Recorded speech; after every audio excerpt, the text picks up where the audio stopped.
우리가 지금 문제 삼고 있는 제왕적 대통령제를 제대로 이제 그 폐해를 방지하기 위한 어떤 수단 또는 대책이 되는 것인지, 아니면 뭐 이것 가지고서 제왕적 대통령제의 어떤 폐해를 막을 수 있겠는지, 뭐 이런 여러 가지 논의가 있을 수 있습니다. 두 분은 어떻게 생각하시는지 여쭤보겠습니다. 자, 먼저 곽 변호사님. 네. 우선 대통령제에 어떻게 보면 상충되는 개념인 의원 내각제를 좀 생각을 해보면 이제 대통령제의 폐해를 좀 방지할 수 있는 수단의 의원 내각제적 요소에서 좀 찾아올 수 있지 않나라고 생각을 해볼 수 있을 것 같습니다.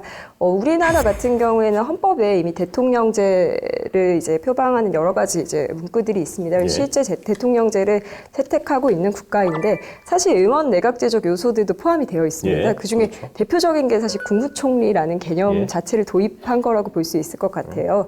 미국 같은 경우에는 대통령이 있고 부통령이 있지 국무총리가 이제 있지는 않습니다. 그렇죠. 국무총리 같은 그렇죠. 경우에는 보통 이제 의원 내각제를 이제 채택하고 있는 국가들에서 국무총리라는 개념이 나오는 것이죠. 근데 우리나라는 사실 이런 대통령제이면서도 의원 내각제적인 요소를 일부 포함하는 국무총리의 개념을 이제 가지고 있고 또 국무회의도 운영을 하고 있는데 아까 이야기해 주신 것처럼 이게 좀 형식적이고 또 실제적으로 그 권한이 주어지지 않아서 사실상 어떤 대통령의 허수아비처럼 단순한 국무회의 같은 경우에도 단순한 어떤 거수기관인 것처럼 운영이 되고 있어 왔습니다. 그리고 이런 것들 때문에 사실 제왕적 대통령제라든지 아니면 대통령제 폐단들이 나타났던 것도 분명 사실인 것 같습니다. 그래서 이번 개정 안에서 이런 국무총리의 책임성이라든지 자율성을 강화하는 부분 같은 것은 저는 개인적으로 상당히 의미 있는 개헌안이지 않나 라고 생각하고 있습니다. 저는 아까 곽 변호사님이 설명해 주신 것처럼 보통 대통령제를 취하고 있는 나라에서 총리제는 보통 취하고 있지 않은데 그렇죠. 우리나라 같은 경우에는 총리제를 두고 있습니다.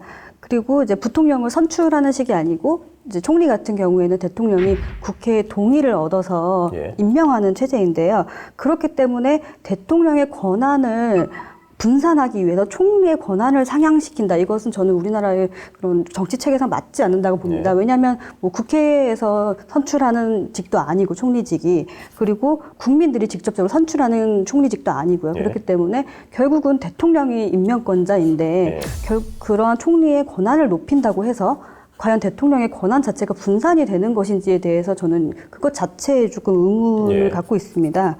그렇기 때문에 국무총리의 권한을 무작정 상향하자. 그렇게 하면은 대통령의 권한이 분산된다라는 것은 조금 좀 겉면만을 보고 내는 개헌안이 아닌가 하는 생각이 듭니다.